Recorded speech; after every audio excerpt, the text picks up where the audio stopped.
You're listening to All Things 3D, where we talk about the world of fabricating, designing, and capturing in the third dimension.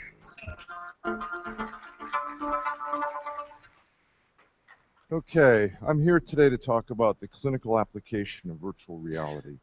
So, good morning, everyone. This is Mike Balzer from All Things 3D, and today I'm very happy to announce I've been trying to get a hold of Skip for, gosh, almost a decade now. I don't know if it's been that long. But when I was doing a documentary on video game addiction, I was hoping to get him involved with it because one of the positive areas of video gaming is healthy gaming and how the science and the research has been involved with it. And I know that he's been a big researcher in this area, and with VR becoming a very prominent thing now. So behind me, he's actually giving a TED Talk. So without any further ado, I'm going to go ahead and switch to my camera and have Skip introduce himself. So go ahead, Skip. One day, hey, how you doing? During a break, okay, how are you? My client's 21-year-old male named Tim was sitting under a tree, and he was go ahead, kind of introduce yourself, who you are, what you do, and everything else. I apologize for not. Okay, no worries. My name is Skip Rizzo. I also have the audio feed from the talk, so it's a little distracting to hear my voice at the same time. But there we go, much better. I'm a clinical psychologist, and I direct the medical virtual reality program at the Institute for Creative Technologies at the University of Southern California, and that's a mouthful. But basically, I'm the world's luckiest psychologist because I get to play around with digital technology and create virtual environments and 3D worlds and apply them for mental health, rehab, and for clinical training. So it's quite a wild ride. Well, I can imagine. You know, as we'll go through the questions here, you've been really involved in using, in particular, VR for medical uses, in particular PTSD and trauma. But before I move on to that, one of the things when I looked up your bio that I saw that you actually have been involved with is, you know, you're the director of the medical virtual reality research at USC, but you also do, let me see if I pronounce this kind of Gerontology at UC Davis, is that correct? USC, within USC. Oh, okay, so what is the USC Davis portion of it? Or is that? I don't know. That might have been a project that I did up there on autism and ADHD. Oh, I don't know how that got in there, where that came from, but I work with folks up there at the Mind Institute. Well, I had to look up the word, and I guess it's looking at the aging process. You know, obviously, as we get older, is the term gerontology. So don't know how this applies, and me mentioning that it was UC Davis, maybe like you said, it was a project. But USC Keck School of Medicine, Department of Psychiatry and Behavioral Science. So, I mean, really, you do have a legitimate work in these in the science of psychology and psychiatry, but you also seem to have a tech twist to things. You know, from looking at some of your videos in your USC lab, I mean, if you're a techie like myself, it's like heaven. So kind of maybe you can expound upon that that particular portion of your background. How did the tech involve, if you don't mind me asking? Sure. You know, I've always been frustrated as a psychologist. I wanted to be a psychologist from the first day I went to college, but psychologists don't usually have fun toys to play with. So, you know, once I could legitimately see how we could apply new technology in a psychological context that was meaningful, I was very attracted to it because I do like gadgets. I like to play around with these sorts of things. And in fact, when I was going to graduate school in the late 70s, early 80s, there was a very small movement called phototherapy, and it involved giving patients Polaroid cameras and having them photograph important areas of their life when they're outside the session. And there was a whole manual on how you would use those photographs in the therapy session to help the patient to address the issues in their everyday life. And I was attracted to it, and people in graduate school thought I was just a wingnut. But then later on, as I in the 90s and during the first wave of the virtual reality hype, if you will. And I started to see that we could start using these technologies, and we could use game technology and straight-on computer interaction to advance how we do rehabilitation and psychological assessment and intervention. Then all of a sudden it came clear. I mean, I had this tech interest at heart, but it's more tech envy because I have to partner with people that are the real experts to get the work done. I'm not sitting there coding. The last line of code I wrote was Fortran, many years ago. So I represent, an old school guy who is good at making friends with computer scientists, mechanical engineers, and so on, the people that really build things. And I tend to be the person that conceptually drives some of the ideas in applications in my field. And I can also weigh in applications in other areas where I'm not an expert, but I understand human behavior and human research and hypothesis testing.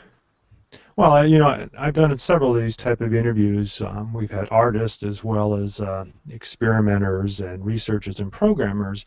But to get involved in the medical field, a lot of times you're going to have to marry more than one type of discipline in order for this to work out. And obviously you have worked really well in getting those people excited and involved in this, which is very important. So let's kind of move on a little bit into, let's see what I've got here. Well, as we went through some of the interviews, and I showed the TED Talk a little bit earlier, and I will have in the show notes all the links that you provided me, so if anybody else wants to look at what you've been working on. But you just did something, and this is what kind of grabbed my attention. You just did something the other day, and I can't think of the name of the military veteran, but you kind of thanked him for being involved in this. So I went and watched the video a little bit, and one of the key things I've noticed is that you're trying to apply VR by providing a what would you call it, a reality or a virtual reality that mimics the,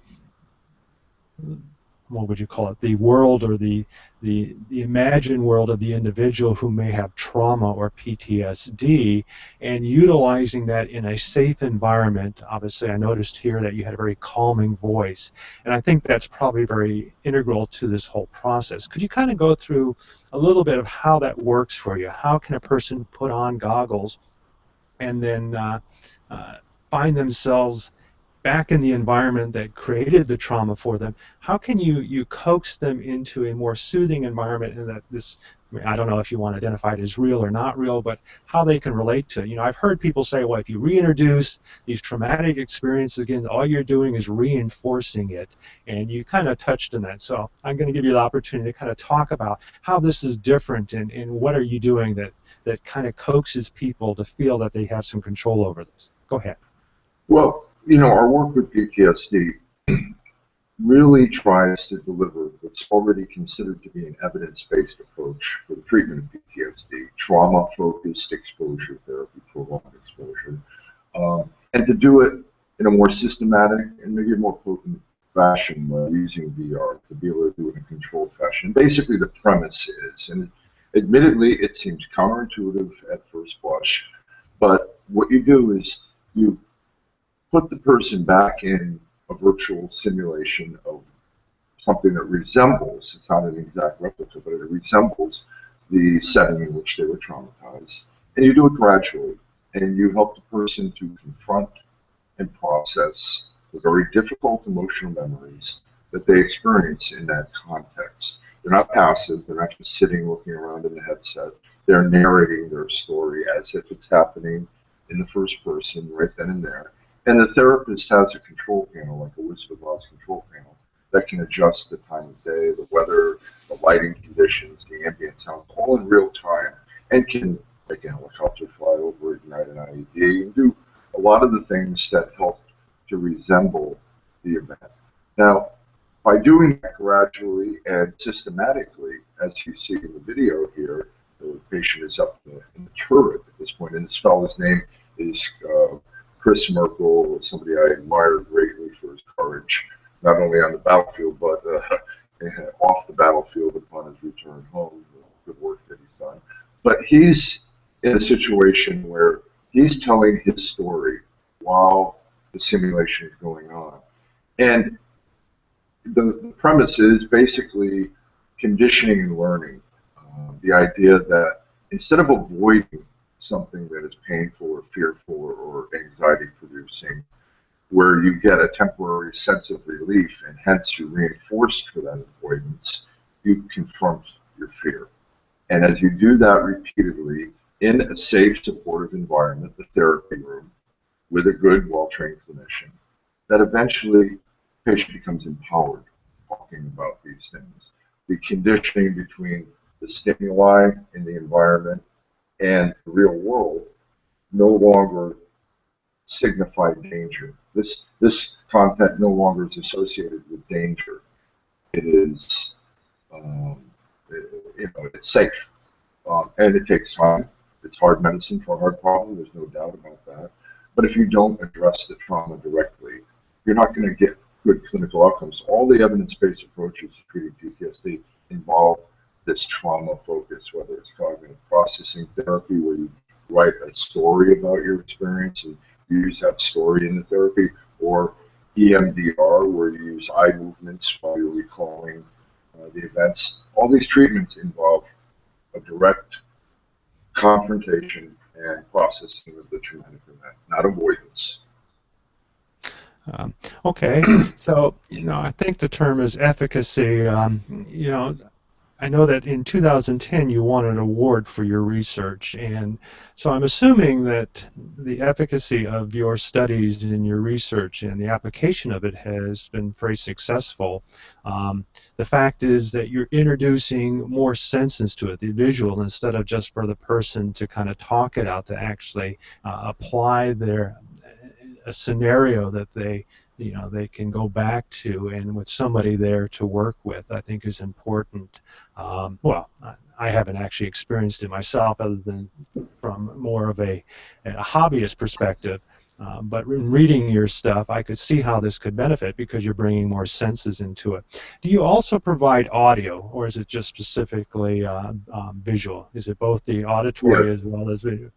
We use spatialized audio, and that is essential. I mean, somebody once said, a famous director once said, good sound makes bad film look better.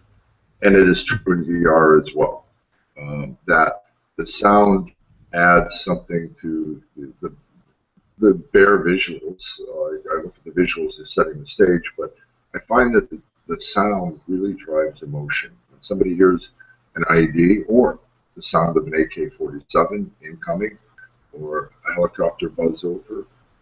These sounds really drive the emotional engagement in the world. We not only use that, I think, Creative Technology, the university-affiliated research center. One step further is that we use a bass shaker where we run the sound through subwoofers that are in a platform that the patient's chair is on, or they stand on when they're on the foot patrol, and you feel the sound through your body. You get a kinesthetic sense of the engine of the Humvee or the MRAP or a concussive force of a bomb. And I think that engages your body as well. And I think there's an important sense to try to emulate these environments. And finally, we also have a smell machine, a smell generator, where we pump out some nasty smells into the environment. Okay, I was going to ask about that. So you actually also simulate smells. So you're trying to stimulate as many senses as possible for the person to be able to go back to that particular event, and as much as you can simulate it. And obviously I have a little section later on in the technology that kind of talks about where we're going with that. I mean, we're getting pretty lifelike, and now with these new VR cameras that you and I talked about before we started here, we can literally put somebody, and I'll talk about a little bit, the movie Brainstorm. I don't know if you remember that movie. It's one of my favorites, and I guess maybe I'm pushing myself to go there. So we'll have a little clip to show the trailer for that, for those of you who don't remember that movie. But I'm going to play in the background here the video of your actual, I guess it's somewhat your trailer. Maybe you can kind of talk about what kind of tools do you have in the research center that you have there?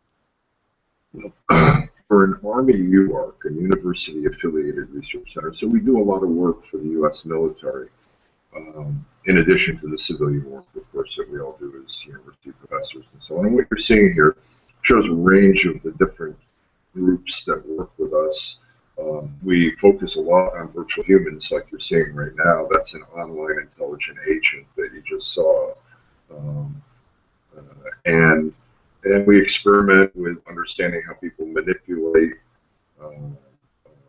context in virtual environments to try to create virtual worlds that are compelling for training and for treatment and for teaching and for testing. I call it the 4 keys, testing, training, treatment, and teaching. And all different displays. You see, right now there's a patient using a Kinect to interact in a game environment. This is a group of social workers interacting with a virtual patient. This is part of the Sing Coach application that is a clinical interviewer. This is a fun application. It was a second ago a fun application for children interacting with different augmented reality stimuli. Another training application with virtual humans, stress resilience and PTSD treatment environment here. And this is a little more on that. Well, it looks like whoever put the video together did a great job of showing all the aspects. And you kind of mentioned or identified a couple of items. One is the virtual coach that maybe you can elaborate a little bit more. I think something you wrote that some people feel more comfortable talking to maybe an avatar than a regular person. Maybe you can elaborate on maybe I got it wrong there. Yeah. We have a project that was funded by DARPA called Detection and Computational Analysis of Psychological Signals. Now that's another mouthful, but basically what that means is that we're using sensors to capture the facial expression, the gestures, and the vocal parameters of somebody interacting with an intelligent virtual human agent.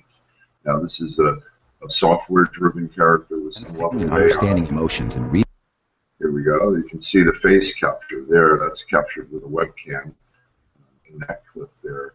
The Microsoft Kinect captures gesture, and a good microphone captures voice, of course. And that information, that behavioral information on the user, is fed back into the virtual human agent, so that the agent basically has eyes and ears on the user and can detect when they show signs of psychological distress, and then follow up with a question in regards to that in real time. So if the agent asks you if you could go back 20 years and give yourself some advice, what would it be? And if somebody is really hesitant and then it gets more emotional, the agent can pick that up and may be able to follow up the next question by saying something like, I noticed that was a difficult question for you. Is there something more about that question that you'd like to tell me?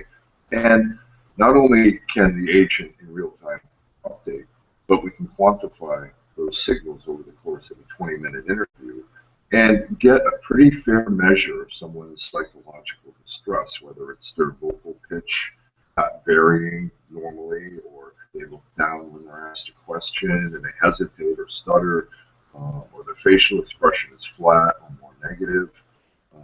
So we are able to make a prediction about a person's state when they're interacting with a virtual character. Now, we just ran a study where half of the group was told that the agent had a real person in the loop operating it, the Wizard of Oz that was selecting the questions and hitting buttons and making the agent click, much like a Second Life kind of an interaction where you know there's a person behind the avatar, versus the other group that was told it was all software, it was all AI. In reality, everybody got the AI version, but we manipulated the expectation.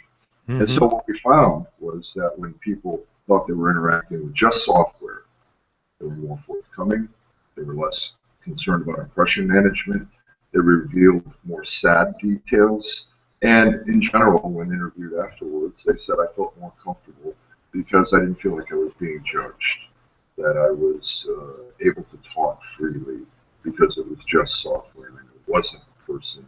I didn't have to feel any kind of shame or judgment of my answers. So You know, up to this point, people have said, oh, well, you know, a virtual human is a cold, calculating entity that people won't feel comfortable with. But to the contrary, we're finding these characters, by having a human form, may open up a natural human instinct to talk to another human, but maybe in a safe fashion where you're not feeling judged.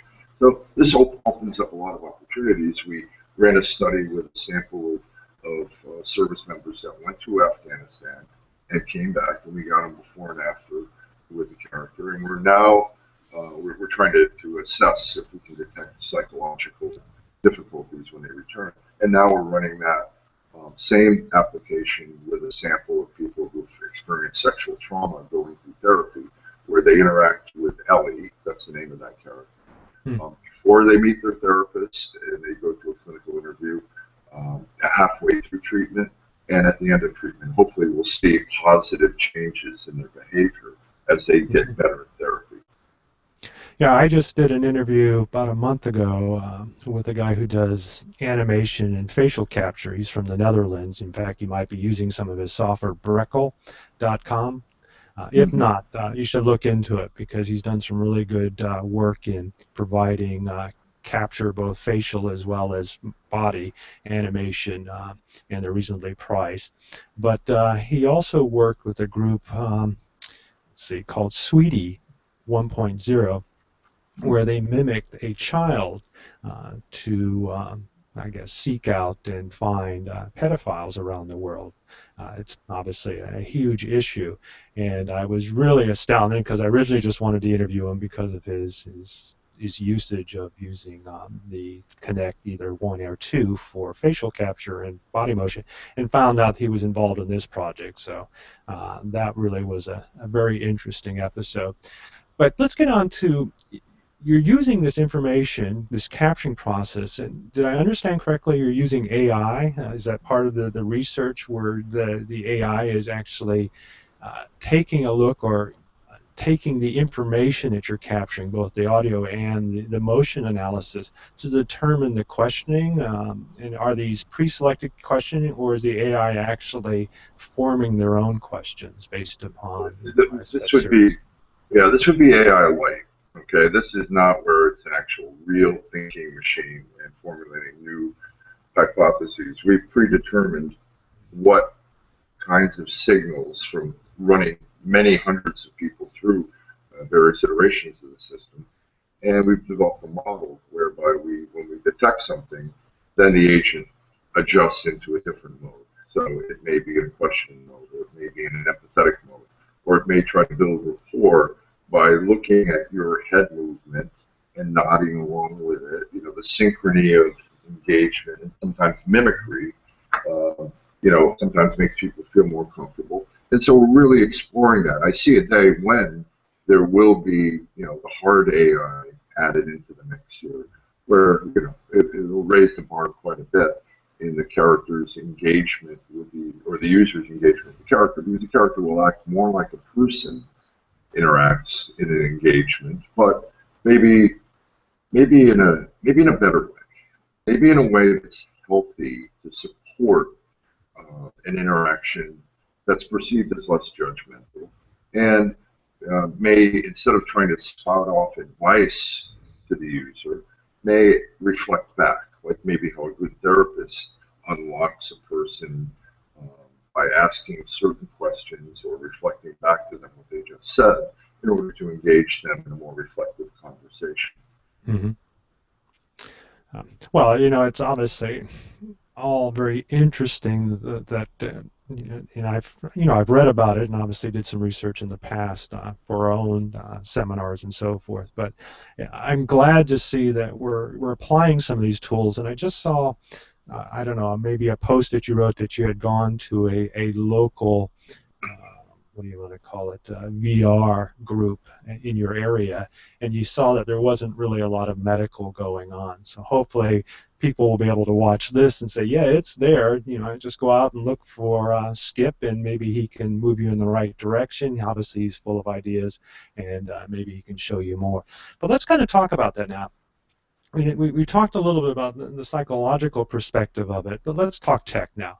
I mean, in the last, 2 years, VR has really come around again. And you kind of made a mention of that in one of your posts that, back in our day, and I'm dating myself as well, and I'm going to play a clip from the Lawnmower Man, because, these were the movies that said, man, won't it be great when we can actually start doing this stuff and putting ourselves in these worlds. And obviously a lot of people have heard of Neuromancer and a lot of the books and novels that were out talking about VR and how we'll be able to immerse yourself and be able to do certain things. But this movie, even though it was a little cornball, actually let me jump to the screen for those people who are not familiar with it. But these were the type of things that we said, wow, this is what we want to do. And obviously at that point, we were nowhere near that.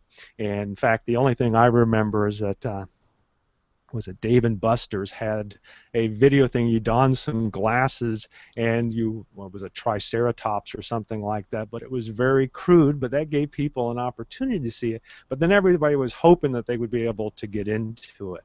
Well, obviously it didn't work out. A lot of people were disappointed or didn't have the money to really pursue this, but it hasn't been until, 2 years ago when, I can't think of his last name, but Lucky came back and Palmer Luckey, thank you, and came out with the Oculus Rift, and that really just opened it back up for this type of act. In fact, I've got it right here. Let's see, I'll bring it up.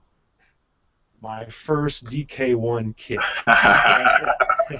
if you remember that, and I had an opportunity to show it off to several people, and it's just funny, the excitement. But they did a couple things right with it. Even though it was of low resolution, they allowed it to be full view, and more importantly, minimized the latency and used head tracking. So it appeared that you were like wearing scuba glasses and just moving around your head into an environment. And they also came out with a fairly nice graphic of that Mediterranean house that really showed off or showcased this whole product. And I think that really just caused a lot of people to say, wow, I want to get involved in that. And we now have a huge resurgence. So looking at what we've got now, and then we can talk about a few more other things, and I know that you've got a couple things to show off. How does this affect you? I mean, you've been involved in this for almost 2 decades or maybe even more, and now you're seeing a resurgence, and people are kind of looking at you as the rock star in this. In fact, somebody on one of the YouTube posts wrote that you look like Steven Seagal's older brother. I don't know if you've ever gotten that before. But, yes, I've heard that. And the Keith Richards of VR, I've heard that too. But, to me, I've been following you for some time, and I thought, wow, it would be really cool to work with you someday. So, I'm kind of honored to get the opportunity to interview you. But you have been using this stuff, so kind of take us down memory lane. What do you remember? I've got an E-Megan, and I think that's maybe one of the products. Here it is. Here, I'll bring it up. Bring up my screen. I've got too many items here. But here you go. We're looking at museum pieces now. Yeah. But what's so funny, one of the things, and this was in 2004 is when this came out, but this had organic LEDs and it had one for each eye, but again, the sad thing is it wasn't wraparound. So you kind of knew that you just had screens in front of your eyes. It wasn't truly that immersive feeling you're feeling now. So I don't know what you were wearing in the image that you have on your not YouTube, but your Facebook page. What was that? And kind of give us an idea. That was a Sony Glastron. That was from 1998, 99. I put it on a skull and I was holding it like hammer. Right. But yeah, I've been through quite an evolution of head-mounted displays. But when we started thinking about VR back around 91, 92, and then really writing about it, 93, 94, I went to a conference called Virtual Reality Persons with Disabilities in 1993, and saw that nobody was really looking at the area I was interested in at the time, which was cognitive rehabilitation for people after a brain injury or stroke. I started writing about it at that time. And at the time, the vision was solid. I mean, it was straight meat and potatoes, simulation technology, systematic control of stimuli in a controlled stimulus environment where you could measure behavior, you could interact in realistic ecological relevant roles. I mean, these were all things that wasn't rocket science. It was novel thinking applied in the clinical domain, but it's stuff that people had naturally done in large-scale motion-based simulators with aircraft and tanks and cars over the years. So, at that time, the technology was very expensive. It required a silicon graphics, Onyx, or Reality Engine, or whatever they called those big refrigerator graphic engines back then, and head-mounted displays. There were a couple that were out that were okay, 640 by 480 VR research. There were high-end Kaiser Optic Electric headsets, $30,000-$40,000. NVIS continued during that time. But basically, the graphics, the computing power, the display, it was all very primitive. And that's what happened just at the time I started the lab at USC in 95, 96. That was just at the beginning of the nuclear winter of VR, because everybody had all this hype and excitement in the early 90s about the promise of the technology, driven by maybe unrealistic expectations with Lawnmower Man and so on. But the technology wasn't there to deliver on it. And so, and also at the same time, we see the ascendancy of email and this thing called the World Wide Web that everybody was preoccupied with. And people tried to do VR on the web with VRML and things like that, and tried to find flat screen ways that people would interact in 3D worlds. And meanwhile, the game industry was quietly, or not so quietly, advancing graphic technology. It was around 2000 that we could wean ourselves off of some of these big graphic engines and deliver VR on a PC. Open Inventor was the software we used to translate the SGI language into a PC mode. We have to pay $100 a license for each machine, but that was a revolution. We were able to deliver compelling VR off of a laptop, off of a PC, and then eventually a laptop. As you said, the Imagine came out in 2004, and that, for a low cost, $800, you could have a tracker built in, not such a good tracker, but a wider field of view, 40-degree diagonal, as opposed to 28 and 30, which the Glasstron, I think, was. They had the OLED displays, which were nice and bright. But I don't know why they didn't make it like a scuba mask. Some people say they were worried about liability, that if the user can't look down and see their feet, and if they fall, then they would be sued. And I'm wondering if that will happen with the current generation of headsets. If there'll be an injury case, it will, be problematic. But anyway, we had that happen, which moved the needle just a little bit. If you look at the uptake, even though Imagine never, I think, really made much money on the headsets, they were everywhere. Everybody in the military that was doing this research, university clinics, because it was simple. It had the tracker embedded. Then I think the next thing we saw was the Nintendo Wii. I think that was a pivotal turning point. Even though there were other motion trackers available, that was one that was adopted on a wide scale, and that serviced the need for people to interact with digital content in a more naturalistic way. So it's not just immersion, it's about natural interaction. And so even though you could cheat with the Wii and hit the racket, use a racket by a motion like this, everybody wound up and swung naturally and golfed naturally, even though you could cheat. Because people crave the idea of natural interaction with this stuff rather than just a gamepad. Hardcore gamers like the gamepad, admittedly.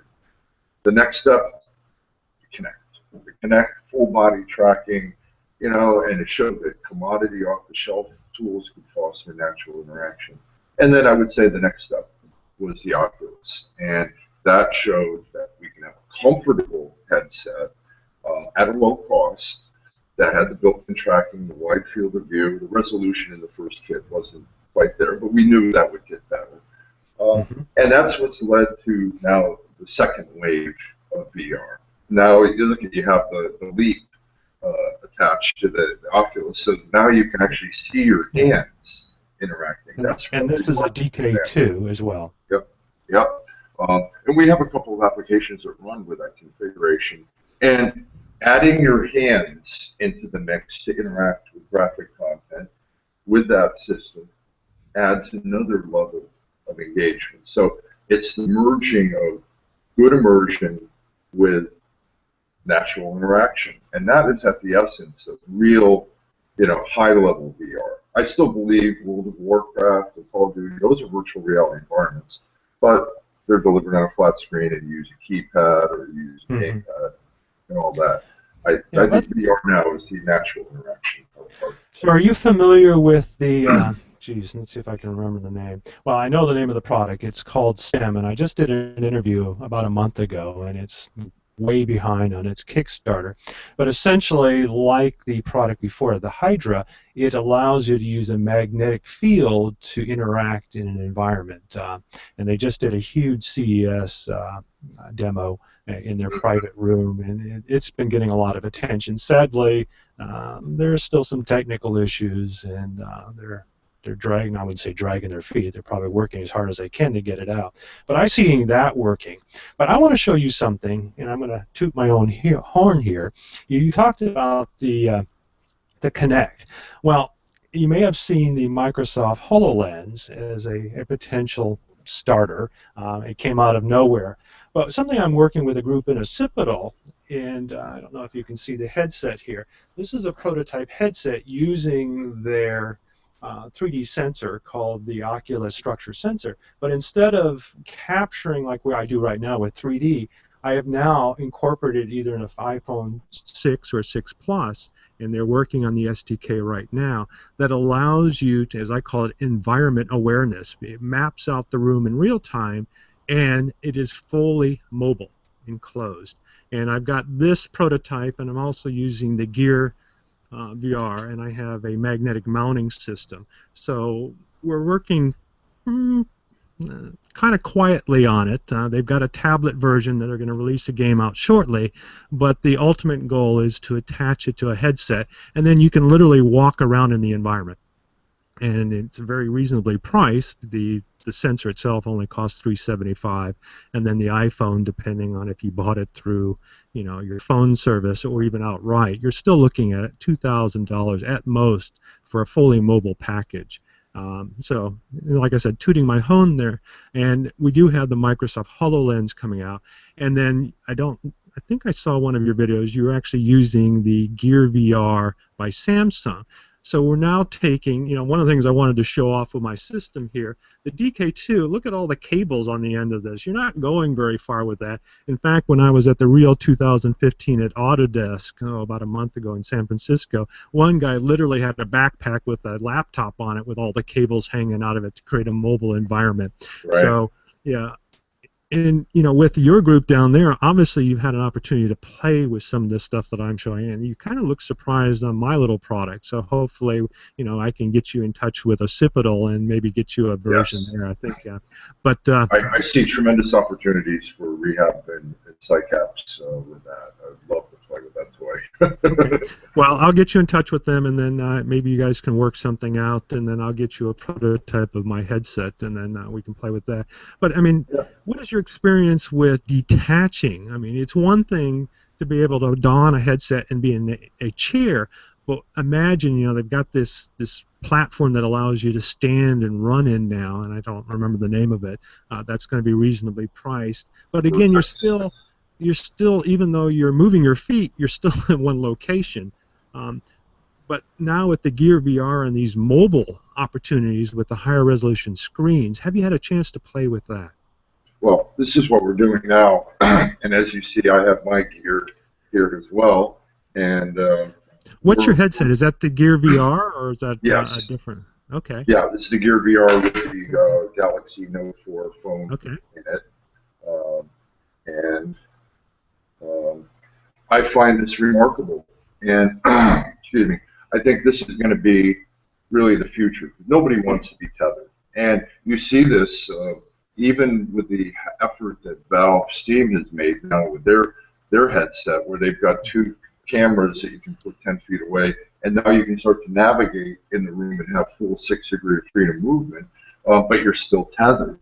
You still have a wire. Once we can deliver enough processing in these phones to run complex simulations, I think this is going to be the way it's going to go, because it's so compact and so reasonable that you're delivering the visual display, the processing, and the tracking in a little mobile phone device. And this is the direction I want to start pursuing. And I've already got a couple of projects in the pipeline to do pain distraction, running these things, running applications that are very easy for a child to put on when they're getting a difficult, painful medical procedure, and they can play a game by just turning their head and looking around in the environment while they're occluded from the wound site. Or we're in some negotiations right now with Samsung to explore putting the PTSD application on this.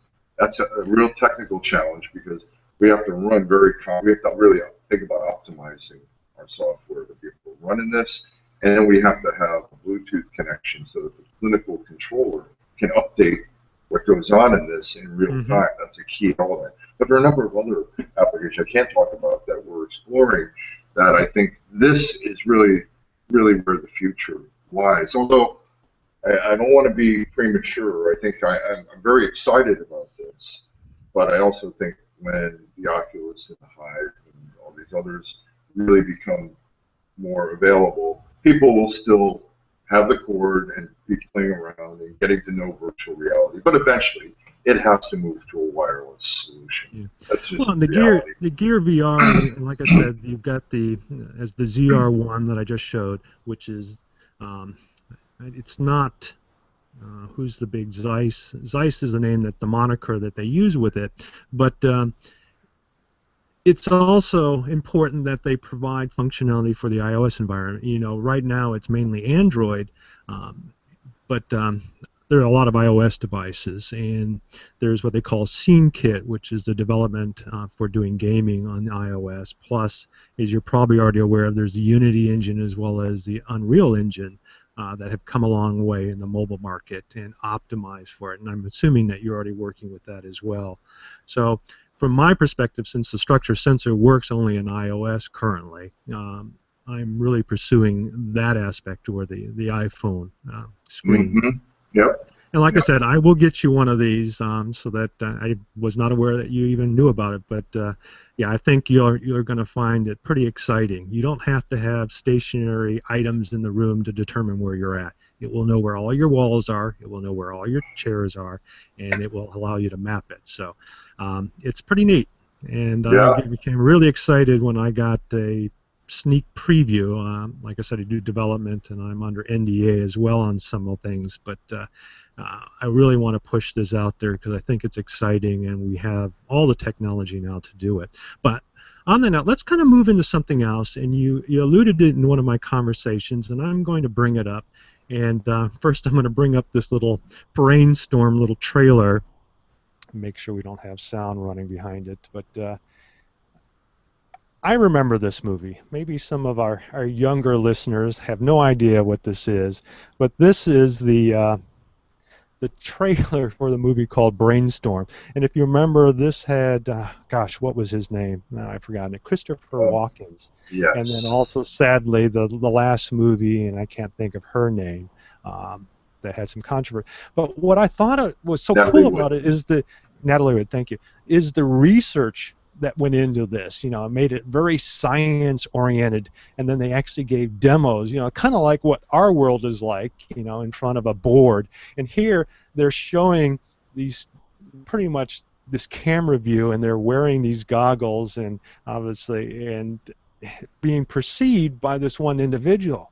Now, obviously, they're connecting directly into the brain waves here, or I'm assuming, and then recording them. But literally, they're creating a, as we know it, the 360 spherical panoramic that you can interact with because you're now that person and you're experiencing that. And knowing that what we've got coming out with this VR stuff, we're getting really close to that. So I'll get back to my own screen and kind of show it off. And I've mentioned on several times on my show, this is called the V.360. And Skip, you've got a little product too that you've been playing with. But the fun thing now is that we can personally record, and if you're familiar with this new product called Meerkat coming out that allows you to do personal streaming, we now have tools now that we can be the center of our own interaction. And I just saw, and too bad I can't, I don't have the clip now, but there's a letter that, or a blog or article that you're cited in where they're using these type of cameras, and maybe just, I think they're using the GoPro arrangement. Yeah. And what is that, Skip? This is the Ryko Theta. It's a 2-camera rig, and it captures spherical stills and video. Video is only 15 frames a second, so it's a little choppy, but the stills are very compelling.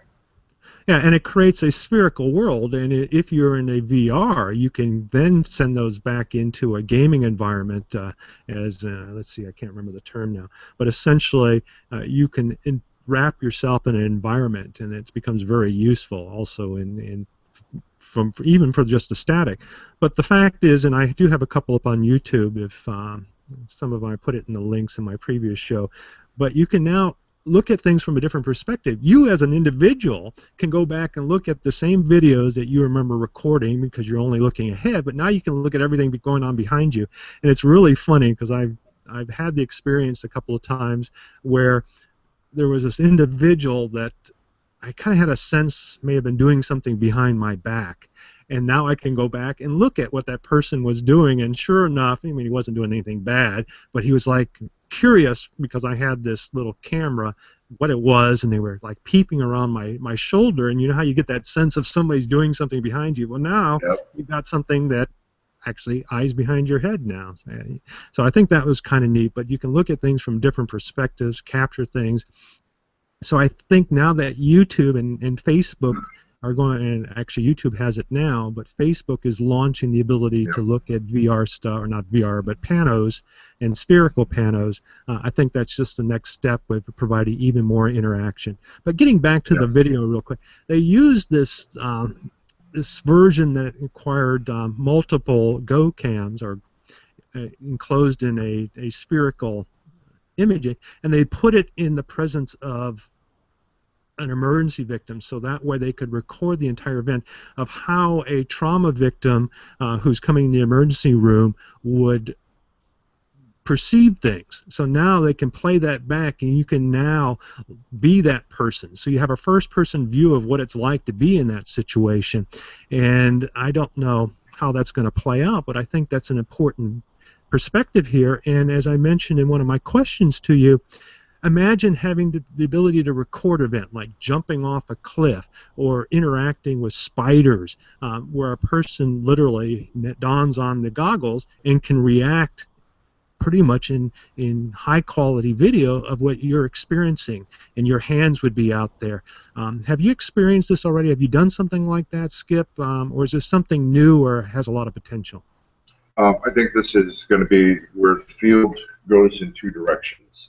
Image-based VR and graphics-based. And the image-based stuff is going to be unique. I mean, it's not a competition. It's about what serves the need. In the image-based world, last night I was with Lance Lowsberg from Big Look 360 in a bar having a beer. He pulls out the Samsung Gear and he shows me stuff that they had captured at an NBA game in the front row seat. And I'm right there in a seat that I've never been able to afford in the past. And there I am. I'm in the front row of a rap concert. And I don't know the name of the rapper, but it was compelling.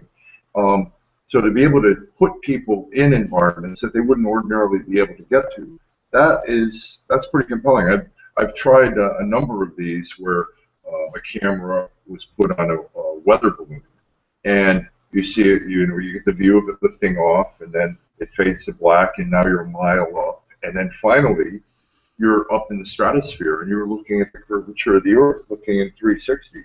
These are remarkable things that are going to give people a view of the world that previously it wasn't possible in the same way. You could always get single-frame videos of these things, but the idea of feeling like you're there by turning your head and looking around and having everything update, that's remarkable. Even what comes stock on the Samsung Gear is the still panoramas or spherical images of Mars from the Mars landing. And you can put that on, and geez, you're like standing on Mars, and you finally get the sense of being there. So I think the image-based stuff is going to have its own market.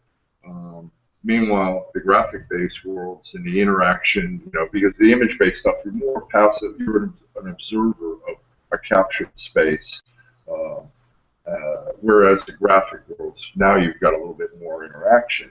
So will there be a merging of these things where image-based? Yeah, go ahead. I was going to say the same point. I think there's going to be a convergence of the two, where you're going to be able to create realistic graphical objects in a real environment that was recorded in a panoramic, and you won't be able to tell the difference. And then with the sensors we talked about, where you can interact with these real objects, you would pretty much, I guess you would kind of liken it to what you would have on a stage set, where your surroundings are, a fake background made out of plastic or balsa wood or plaster of Paris, but the chairs and everything else are tangible. So I see that happening, where your environment is realistic, yet it's on the outer skirt, but all the items that you can interact with are digital, like a chair, and because of the tactile response and like the STEM system, you'll actually be able to interact with it because you'll be able to determine the distance. And I think that's what Microsoft was alluding in their little promo video. We'll see how long it takes to that. And from what I've heard from some of and you just mentioned that the Mars landing, where they took them into this room, and obviously it was all staged beforehand, and they put on these glasses, and they literally thought they were on Mars, and they were able to interact because of the HoloLens. So yeah, I think being able to go somewhere else, experience things that we couldn't have, and more importantly, as you alluded in the beginning, in a comfortable or safe environment. So that way, if a person does have fears and phobias, you're always there to one, either introduce it slowly or to interact with them to say, I know it appears real, it's not, and that item there, however you present it to them, you always have a controlled environment, and that's really difficult to do in the real world. You can't throw somebody in a bunch of spiders and expect to be able to control that environment. Now we have that opportunity. We can tell a spider to go away. Even though it appears realistic, we can just either erase them all or interact so that they don't actually touch the individual. So there's so many things that we can do, and that's obviously just one example. So on that note, now I'm really excited, and we could talk an hour, but we're done. So I'm going to give you... Have to do it again. Yeah, we'll have to do it again. Give me an update. Obviously, we got some new toys, and like I said, I'm going to get you set up with Cipitol so that you can start working with their device. But I would like to maybe come back in a month or two and see where we're at. Maybe have you on. We do a weekly show called 3D in Review. Maybe have you on for 5 or 10 minutes to give us an update. Sure. But I really want to see how this is applied in the medical, and I have been covering it. My wife had a brain tumor. And sadly, not sadly, she's doing really well, and we've had some really unique ways of solving this problem. And one of it is I do 3D printing, and I was able to use the CTs to create a 3D printed version of her skull and utilize that and send it to her surgeon, so that they couldn't use it obviously in the lab, but they were able to discuss it, and they saw a lot of applications. So we kind of stirred the pot, and that's what's going on here. And I think you have been doing the same thing for a couple of decades, and I really appreciate having you on. But I'll give you the last couple of minutes, and then we'll sign off. And again, thank you, Skip, for being on. Oh, my Go pleasure. ahead. Okay, well, thank you for having me on here, and I think just from our lively discussion of the last hour, we're just scratching the surface. There's so much to talk about because there is so much happening, and that is the beauty of what's going on right now. It is a vibrant, turbulent world, and there's a lot of things that people are trying that they wouldn't have had the guts to try a couple of years ago because they knew there wasn't a market. There wasn't a cultural revolution going on. Now people feel unleashed. They feel they can experiment, they can stretch out, they can do the high risk but potentially high payoff environments because there actually may be a payoff. There is a business case to be made now for simulation, for VR, for entertainment, education, clinical applications, historical documentation, journalism, HR in corporations for practicing job interviews or negotiation strategies. There's just, it's like Pandora's box has been opened for VR. And now the thing is, we gotta keep a watchful eye and see where it makes sense to use the technology, and of course we have to monitor the unintended consequences. Personally, I'm not an alarmist about this. A lot of times people are saying, oh, are people going to get so enamored with the virtual world that they're not going to spend any time in the real world? I don't think that's going to happen. I think we're going to see a bright future where the technology is available for things that people like or enjoy or want to experience in a novel way. But reality is pretty cool too, you know. So I'm excited finally. A little bit of validation conferences and spend the first 20 minutes of a talk explaining what VR is and trying to justify why we're doing it. People naturally get it, so I can get right down to business and talk about how we're using it. And people are, that makes sense, rather than being, being overly skeptical. Good to have some scientific skepticism. That's, how we moderate our ideas and don't go down too many bunny holes and so on. But now there's more of a welcoming view about the potential of technology, and that makes life very exciting. Thanks for the book. Well, thank you, Dr. Albert Skip Rizzo. I appreciate you coming on, and it's glad I like talking to people who are using tech in interesting and obviously in your case a very important perspective. And I look to seeing you more often in the future and keeping up with you. And thank you for coming on. And again, to my audience, I appreciate it. I did say last week I wasn't going to do this anymore, but when you get fun guests like Skip here, and I've gotten some heartfelt emails back saying, hey, don't give up on this show. You're doing a good purpose. So I'm out there for you guys. So look for us this Friday, and we'll be back. And again, this is another episode of All Things 3D with the movers and shakers in the 3D realm. Bye.